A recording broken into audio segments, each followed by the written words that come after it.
të Agjencisë Ligjzbatuese Europiane.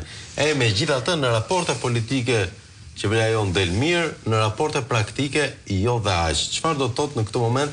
Dhe pyetja ndoshta më e thjeshtë do ishte pse i duhet Melonit kjo gjë tani? Tani unë, nëse ti më lejon, duhet ta nis me memorien historike, sepse është mjaft e rëndësishme. Pasi kam lexuar mediat shqiptare gjatë këtyre orëve dhe kanë propaganduar si një vizitë e parë llojit të saj, pra një takim i parë apo një summit i parë i llojit të saj. Kujtoj se partneriteti strategjik mes Italisë dhe Shqipërisë është nënshkruar në 12 shkurt të 2010-s nga lideri i qendrës së djathtë italiane, ish kryeministri Silvio Berlusconi, dhe lideri i së djathtës shqiptare, kryeministri Sali Berisha. Ky nënshkrim i 2010-s, i pari në llojin e vet, pas 1995-s, kur pas regjimit të rrëzimit të regjimit të komunist u rivendosën marrëdhëniet në Itali, pra ky partneritet strategjik që u nënshkruar në 2010-ën tregon largpamësinë e së djathtës shqiptare për të bërë këtë aleancë me të djathtën italiane dhe për të arritur në ato çka ne kërkojmë sot. Pra, ishte parë që në 2010-ën se sa e rëndësishme ishte ky partneritet strategjik në gjeopolitikën europiane dhe ballkanike për rrugtimin e Shqipërisë për te aleancës atlantike drejt familjes europiane. Dhe këtë e them pasi janë ato... Pasi kemi me qef të harrojmë. Të harrojmë dhe duhet kujtuar mbi të gjitha dhe nga Partia Demokratike. Do me thënë, në këto orë duhej më shuar fort faktit se ky partneritet ka nisur në 2010 nga e djathta shqiptare, nga Partia Demokratike, me liderin së djathtës italiane. Dhe një moment tjetër i këtij partneriteti, atëherë u nënshkruan mbi 70, ndoshta 73 projekte strategjike mes Italisë dhe Shqipërisë, dhe 73 projekte investimi strategjik të Italisë në Shqipëri. Nuk e di sa janë aktualisht, mendoj se janë shumë më pak. Prandaj duhet ta hedhim poshtë propagandën se është i pari në llojin e saj. E dyta, një summit mund të jetë hera parë që shkojmë për fundjavë të gjatë atje. Po mundet. Që merr dhe gocat me vete, shoqet, shokët. E kam qef memorien historike. Do të tregoj edhe një moment tjetër. Hera e fundit dhe hera e parë që Edi Rama ka hyrë në vilën Dora Pamfili, që është një vilë rezidencë qeveritare ku do zhvillohet takimi sot në Rom, që mban mbi emrin e familjeve nobile italiane. Fisnike. Ka qenë në 11 tetor të vitit 2017. Kam qenë me pranishmet në takim, u bëme një skenografi të bukur në kopshin e kësaj vile. Edi Rama mbajti fjalimet e tij duke thënë se hajde investoni, nuk kemi sindikata, është mirë, u habitën të gjithë se çfarë po thoshte, sa i kujton se thoshte gjëra të bukura. Dhe 11 tetor 2017 me Paolo Gentiloni kanë qenë atëherë kryeministër. Një ditë më pas, më 12 tetor 2017, prokuroria e antimafjes siciliane firmos urdhrat e arrestimit të një operacioneve të cilët nisin, Rosa De Venti, të cilën e kam ndjekur, dhe nisi këtë zbardhje heqje të petëve të lakrorit për të treguar se çfarë ishte mbas këtij protagonizmi propagandistik që ishte shfaqur një ditë më parë në vilën Dora Pamfili. Dha një mesazh të qartë prokuroria. Unë e kam lidhur me këtë. Operacioni u ekzekutua më 16 tetor, 5 ditë më vonë, por dosja që unë kam sjell ishte u firmos vetëm pak orë mbas këtij takimi. Nuk dinte Rama për kanabizimin. Ne nuk e dim çfarë është folur aty mbrapa. Edhe në atë takim nuk u mbajt një konferencë shtypi me pyetje përgjigje gazetarësh. Edhe sot, siç e kam sjellë për redaksin e Syrit, do të ketë vetëm deklarata mbas takimit që pritet mbarojë rreth orës 2 të drekës, do të ketë vetëm deklarata për shtyp që ata i përgatisin brenda në këtë vilë. Pse i duhet tani? I duhet. Kjo është pyetja. Tani, ne mund të bëjmë, ajo e para që më vjen është fakti se Rama vjen në takim me një gjë skandaloze, me numrin 2 qeverisë në netim, me një mafje të stilit me një antetant të stilit mafioz që ndodhi pak orë më parë, dhe të nënshkruar çdo marrëveshje strategjike në fushën e sigurisë siç thuhet, në fushën e mbrojtjes, në fushën e projekteve strategjike në energji e tjerë, kur ke skandale kaq të mëdha në qeveri, mendoj se duhet një kuraj e fortë. Kuraj e fortë mendoj se si kë do uli, unë jam kurioze kë do uli ai sot aty në ato tavolinë bisedime që do të nisi dhe me takime. Si ka gjithë në netime pak a shumë. Do nisi me takime dypalshme mes ministrave homologë etj. Meloni e bën për forcuar rolin e saj apo rolin e Italisë si vend I cili po fiton gjithmonë më shumë strategjinë dhe forcën e saj në gjeopolitikën e vendeve të Ballkanit Perëndimor. Pra, ka qenë gjithmonë një ambicie e nisur që në kohën e Rencit, që në kohën e Contes, u la pak në heshtje nga kryeministri Draghi dhe Meloni, sidomos në shtyrjen e Antonio Tajanit, I cili është numri 2 I qeverisë, ka pasur gjithmonë fokusin që mos të lë bosh atë vend që Europa ka lënë në vendet e Ballkanit Perëndimor dhe bën duke përdorur Shqipërinë. Pra, duke qenë se është vendi më I afërt sa I takon raporteve, dhe jo vetëm historike, por dhe të afërsisë gjeografike, e bën për këtë qëllim. Por Meloni vjen mjaft qartë, vjen me një manovër buxheti që po e diskuton në parlament, kurse prap qeveria shqiptare vjen me një manovër buxheti që me aq sa pas gjatë orëve të fundit, që u deklarua dhe nga deputetët e opozitës, ende deputetët nuk kanë qartë se si dhe kush do të hartohen, do të aprovohet plani I ardhshëm I buxhetit. Meloni ka të përcaktuar, sa I takon marrëveshjeve të emigrantëve, Meloni vjen me idenë se 70 milion të buxhetit të ardhshëm qeverisë italiane do të shkojë për gjadrin, për kampet, për emigrantët, për gjithçka që pritet të aprovohet dhe të shohin çfarë do nxjerrin nga këto marrëveshje. Ne nuk e dimë se sa para investon qeveria shqiptare në këto projekte strategjike që pritet të aprovojë apo të miratoj sot. Megjithatë, Alba, është pak e çuditshme sepse nuk është vetëm guximi ose italianët ndoshta kanë fjalën e dur sfacciatezza e përfaqësuesve të Shqipërisë që shkojnë në një moment të tillë në Itali nuk është më imazhi I Ramës I para 2 vjetëve. Tani e din gjithë që ka lidhje me krimin, që ka lidhje me bandat mafioze që sjellin kokainë nga Amerika Latine, që ka ofruar atyre mbështetje dhe infrastrukturë për të pastruar të ardhurat, por edhe Meloni, le themi, e ka tani më Ramën një kosto politike për të.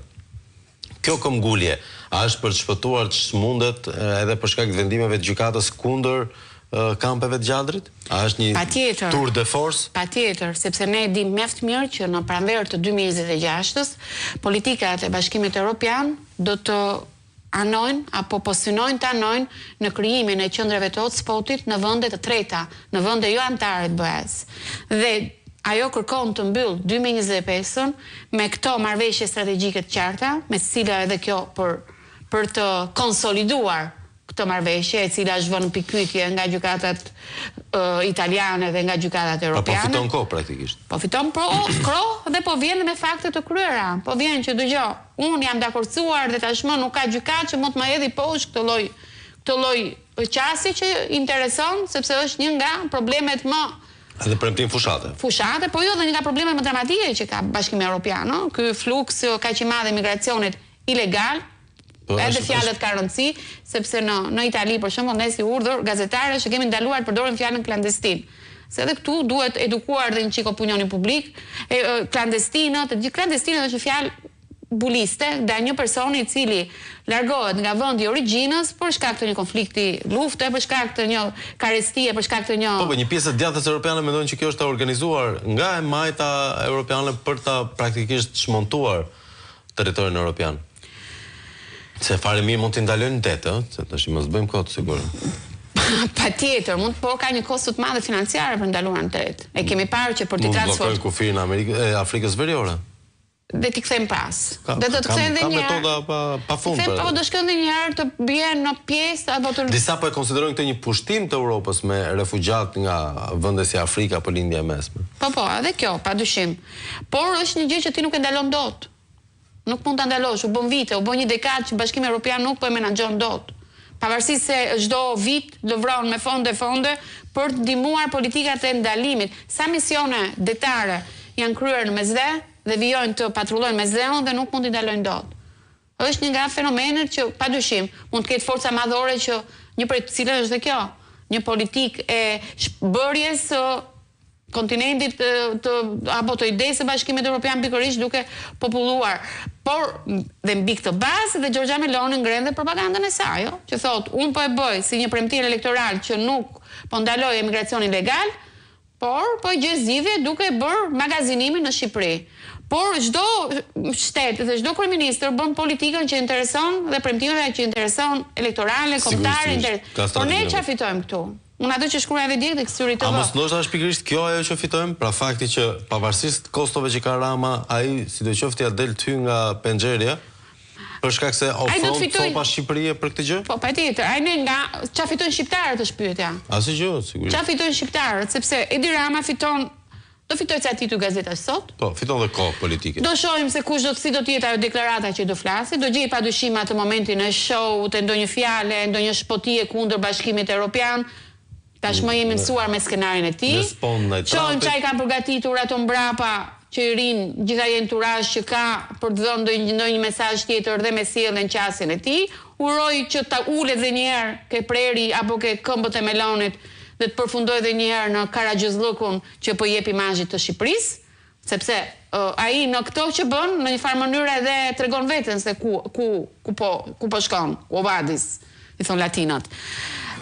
Dhe kjo shkon për te opozitarizme, për te politikës. Mendoj që kur shohësh një kryeministër i një vendi që të drejton vendin tënd, shohësh që bie në gjunjë të një kryeministri të një. E bënte Silvio që kishte qenë femrat. Jo, Silvio i puthte duart femrave, nuk ulej në gjunjë. Jo, në gjunjë. Ai është ulur në gjunjë dhe gjëja besoj e ulën në gjunjë brenda në Tiranë. Më sa mirë që bëri në Tiranë, domethënë, e kupton që ti je 2 ditë pas zgjedhjeve. 2 ditë pas zgjedhjeve. Si leveldisti që ka. E të gjitha. Alba, megjithatë, për të rikthyer pak tek marrëveshjet dhe të pyetja që pashmangshmërisht bëm çfarë fiton Shqipëria në gjithë këto marrëveshje strategjike, energjetike dhe euroatlantike. Konkretisht këto a janë veprime më të shpejta apo ngjajmë pak me ato mbledhje të përbashkëta me qeverinë e Kosovës ku bënin folklor, po produkt zero. Propagandë tipike, propagandistike. Koha ku po zhvillohet nëntor 2025-ës, që mbushen plot 2 vite, kur në shkua pakti marrëveshja me migrantët, e plot një vit nga nisi aplikimi apo bën operativiteti i qendrave të shëndinjit dhe gjadit. U bë në mënyrë kaq propagandistike për të treguar botës që gjithë këto kritika që thoni kosto e lartë, 670 milion janë hedhur deri sot dhe vetëm për 20 emigrantë që janë aty, ky ngërç me gjykatat nuk do të funksionojnë, gjithçka bëhet për propagandë, ata orientojnë, devijojnë vëmendjen në një këtë lloj samiti që kanë filluar u bë disa ditë që thoni pari llojit vet.